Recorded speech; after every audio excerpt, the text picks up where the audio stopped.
Hello, I'm Megan, I'm Colin. and we are the hosts of Pet Sitter Confessional. Thank you for joining us today. Thank you also to Pet Sitters Associates and our Patreon supporters like Adriana, Annabelle, Barbie, Becky, Erica, Jan, Janie, Jenny, and Julie. Thank you so much for finding value in the show and helping to keep it going and supporting it. We also wanted to say that we are almost at 500 episodes, which is a huge milestone for us, and we are super excited about it. We wanted to do something special for it, but we don't know exactly what. We would like your help in deciding what we should do for our 500th. So you can either email us at feedback@petsitterconfessional.com, or you can send us a message on Facebook or Instagram. We are at PetSitterConfessional. Whatever idea you have, we would love to hear it. No idea is too silly. We recently had an accusation against us for not staying the whole time for a visit. The client caught motion on their door camera at about 10 p.m. and got our update at 10:11 p.m. Their exact wording was, "I think I overpaid for a 10-minute visit." Thankfully, we could pull our software report with timestamps and GPS data. We also got our photo metadata, and we sent everything to them. We basically laid out the facts and said, what we have, our sitter arrived at this time, she checked out at this time, she sent the report, here are the GPS tracks, because we knew that we had done nothing wrong. We knew that our software was there to back us up. It was our cover our butt situation. We don't like potentially making clients mad. We always want to be professional and on time and do the things that we say we're going to do. We want to have a business of integrity and transparency, because that's what clients want from us. That's how we get that trust, is by that transparency. The client later came back to us the next day and apologized, realized they had missed the alert when we arrived, and believed us. This could have turned out to be a really bad situation where the client didn't believe us, our data and the facts that we had presented, and just never used us again. She could have also badmouthed us on Facebook and given us a bad review on Google. None of this would have been good, but it really got us thinking. Here we have someone is holding us to our own standard. What do we sell in our pet business? Think about for you, in your own pet business. What do you sell? What is the language that you use for potential clients? What are your marketing messages? What do you put out there that attracts people to you?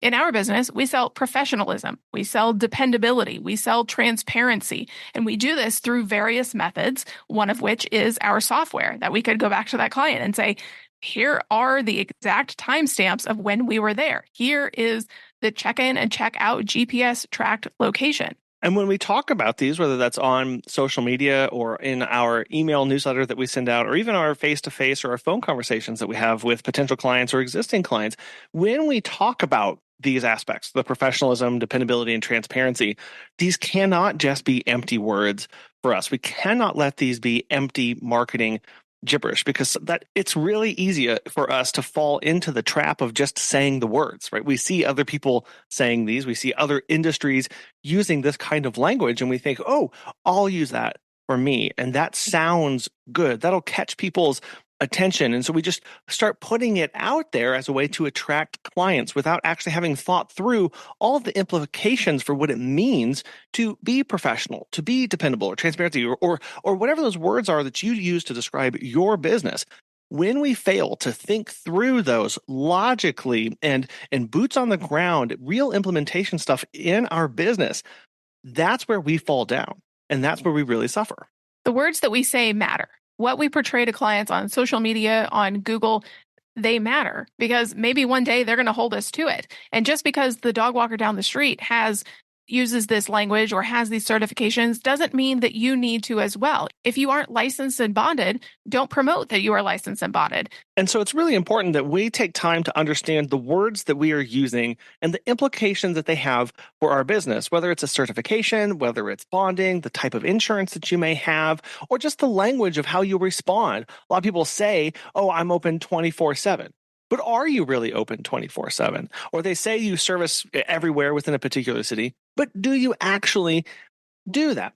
All of these words, like you said, Megan, all of the words that we use, they actually have meaning. And importantly, they have to be lived out in our company and through our company. All of these words have to be linked back to the systems, the processes that we have. They come from the planning that we do, the education that we undertake for our business. That's how we imbue words like dependability with meaning, when we can link that back to a process to make sure that we are dependable and that they can trust us. Because when we say dependability, how do we prove that to a client? When we say something like transparency, how do we as a company, how do we show that? Or when we say professionalism, how does that make a client feel? How do they feel that through every stage of the process, not just onboarding, but additionally while they're using us?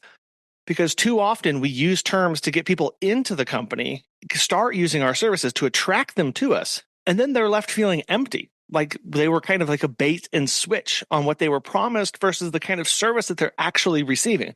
And nobody wants that. We don't want that as a business, and clients don't want that as a way of being served. So how do we make sure that they get professionalism through every step and continue to do that for years to come as one of our clients? Because there's also the word like reliable. Everybody is reliable. Everybody says they're going to show up on time. But how do you back that up? When you break these words up, like dependability, reliability, professional, transparent, or maybe you say you're loving or caring or detailed, these terms are just thrown out. But if you actually break these down and have an emotional connection to some of these or stories that you can share from past clients on your social media, or on your website, that's going to attract a lot more people than just saying, I'm reliable, because nobody knows you're reliable unless they book your services. So to get them in the door, you need to start using stories and sharing experiences and get them to emotionally connect with you as a business. Well, and Megan, you said that word reliable. Everybody says that. And on all of our community Facebook pages and posts that we see when somebody asks for a pet sitter, a lot of people either recommend themselves or they recommend their pet sitter that they're using, and they'll say, oh, they're super reliable. Everybody uses that term. So it has actually effectively become meaningless to the general population if everybody's using it in the same way, when we all know that it's not the case.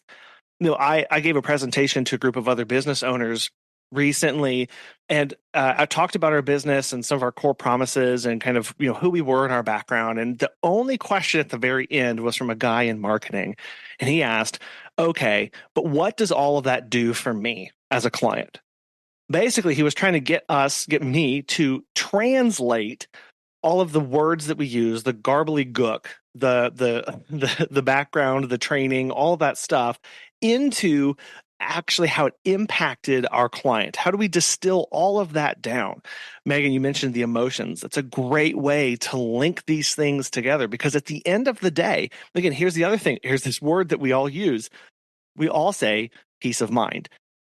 This word peace of mind, but how does that actually impact a client? In what ways do they have peace of mind? How can I link my pet first aid and CPR certification to a client's peace of mind?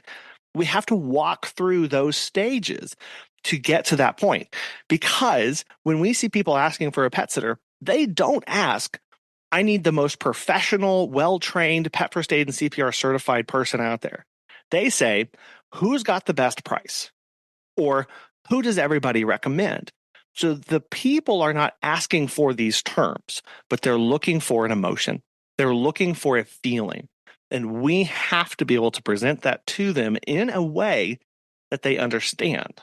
But that's not saying that if you use emotions, the person posting the Facebook post looking for a cheap sitter is automatically going to go with you. Of course, that's not the case, because 9 times out of 10, your prices aren't cheap, but it's still the mindset of trying to connect with the client on an emotional level. And so all of this work that we are doing as businesses and as professional dog walkers and pet sitters, what we are trying to do is we are trying to educate people on what professionalism actually looks like in the industry. We are trying to set a standard for ourselves and point back to it. We are trying to make sure that we can talk about ourselves as an industry, as leaders in the industry, to potential clients and even our existing clients. So, and as we raise that bar, we have to make sure we're filling it with actually good things. And there's something to support that standard. And it's not just empty words. The key here, though, is that if you tout yourself as professional, as reliable, as dependable, as providing peace of mind to pet parents while they have long days at work or travel, then you can't be offended, or you shouldn't be offended, when someone calls you out on that professionalism. When we had gotten that message from our client, I was a little taken aback. wow, this person has used us multiple times. We've always done exactly as we said. We went above and beyond for this person, and yet they're still challenging us. They were accusing us of not giving them something that they paid for. I was affronted. I was hurt, really. But then I had to remind myself that we do tout our professionalism. We do have these systems in place, these processes in place to cover our butts, to say, no, we have the facts here. The truth is on our side. Here are the facts. You can, I guess, choose to not believe it, but here is what it is. So when you say you are something and the client challenges you on that, as long as you are building a business on integrity and doing what you say you will when you do it, you have nothing to worry about. And that's the biggest thing. When we talk about the high standards of professionalism, it's about our integrity as a business. Do we do what we say we're going to do? But as a business, how do we prove that? How do we back that up? How do we support ourselves to always execute in that way? We live and breathe and work in an industry that very rarely gets second chances after we mess up. That's something that we've noticed after 12, 13 years of doing this. If you mess up, if there's a mistake, very rarely does somebody give you a second chance because you are caring for their most prized possession, their furry family member, their home, everything. The stakes are really high. So as we raise the bar, as we say, we'll always be there. We'll never be late. You can always book, or whatever promises you make to your clients, because at the end of the day, that's what it is. It's a promise. Do you have the systems, the support, the training, the education, everything in place to actually follow through on that promise?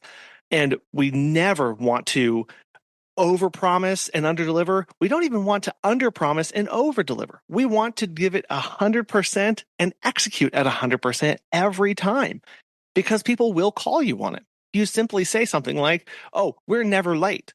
Well, and then you show up at 5:03 instead of 5 o'clock.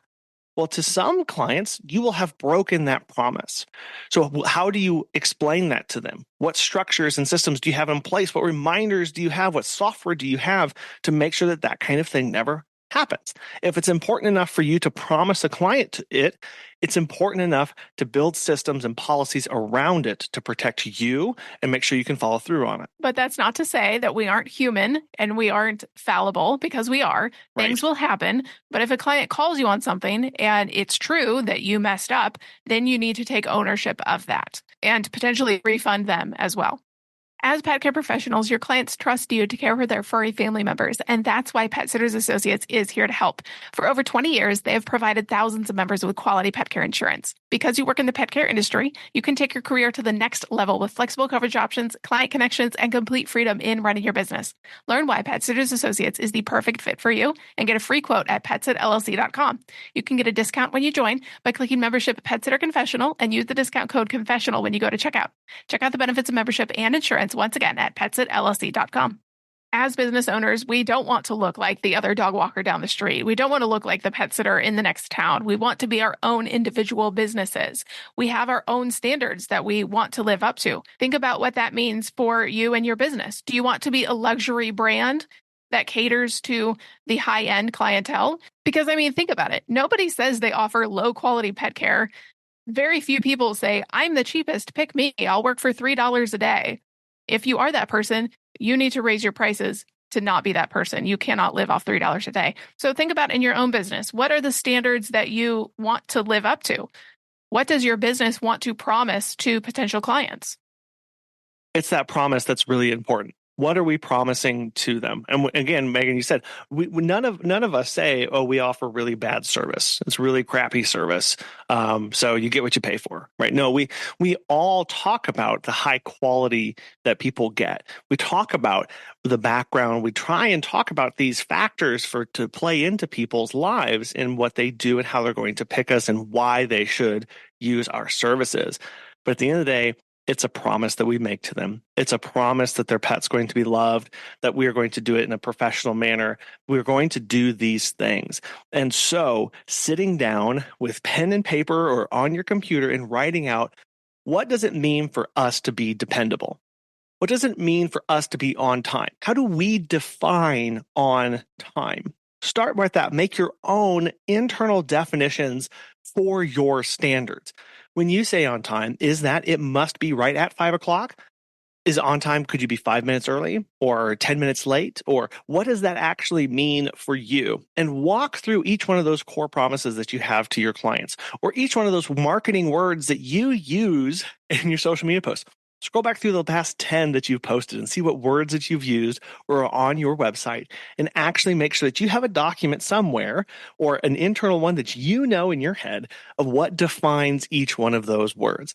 That becomes your key sauce. That as actually was what's going to separate you from everybody else. When you build around those definitions, those terms, those standards, how you've defined them, you'll actually start to craft services, policies, procedures, and run your business in a way that nobody else does to meet the needs of your clients like nobody else can. Whatever standards you have, whatever words that you choose to use, they need to align with your mission, vision, and values for your company. Your whole business needs to be aligned, every part of it. The words you speak, the emails you send out, the updates you send, they all need to be cohesive. That's one of the ways you build trust with clients, is having that integrity, doing what you say you're going to do, having a solid mission that propels you forward to keep doing the things you say you're going to do, because it needs to be consistent through everything. It doesn't matter who the client is. It doesn't matter how busy you are or what time of year it is, or if you've got personal issues going on. Your business needs to be cohesive. It needs to be consistent. And that's hard to do. It can be hard when we don't get days off, when we're working constantly around the clock, it feels like, when we have so many people pulling us in different directions. But the business needs to be consistent in its execution of its promises. So when you think about those standards that you're going to hold yourself to, ask yourself, is this something that I can consistently do? Is this something that I can always do? Now, it's a bit easier to do that if we are aligned with our own personal mission, vision, and values. If it aligns with us and how we operate already, that's a standard that's going to come pretty easily and naturally to us. However, if we're trying to break habits, or if we're trying to operate in a way that doesn't really fit us at a personal level, it's going to be harder to be consistent with those. But when it comes to those standards of when it gets to the busy seasons, can I hold this same standard in the doldrums of winter as I can during the busy days of summer, or whenever your busy and off seasons are? Can you have those same standards apply equally and fairly to you when you're really busy and slammed as to when you are not? Think about that and make sure that whatever you do, that consistency is key. And as you are consistent with your standards and holding yourself accountable to the promises that you're making to your clients, to your business, and to your employees, if you have them, as you are consistent in this and maintaining those high standards, something else is going to happen. See, when you maintain high standards and you set those for yourself, you've defined those for how you're going to operate and what your business is going to stand for, you are also going to develop and you're going to maintain your self-respect and, importantly, your dignity. And when you know that, you're going to know what you deserve and what you won't tolerate. You're less likely to put up with disrespect. You're less likely to put up with difficult situations or difficult employees or hard to handle clients. You see, as you set your own standards, you develop those, you cultivate those, you build a culture around those standards. It influences the people around you. Your policies and your procedures, your software, everything comes around those standards to help support them, help maintain them, help push those forward and onward day after day after day. And you yourself will have something to point back to that's external to you. So even in the hard times, even in the busy times, even in the frustrating times, you can point to things and you can say, that is how we operate. That is what we do in this business and how we actually treat people. Those are our standards. It gives you something to stand on and point back to hold yourself accountable and those people around you, and make sure that you are ultimately providing the highest quality pet care that your clients deserve. Thank you for listening to this today. We hope it was of some value. Thank you also to Pet Sitters Associates for sponsoring today's episode. If you have any feedback or would like to share your own story, or even if you have ideas for the episode 500 that's coming up, you can email us at feedback@petsitterconfessional.com. We will talk with you next time. Bye.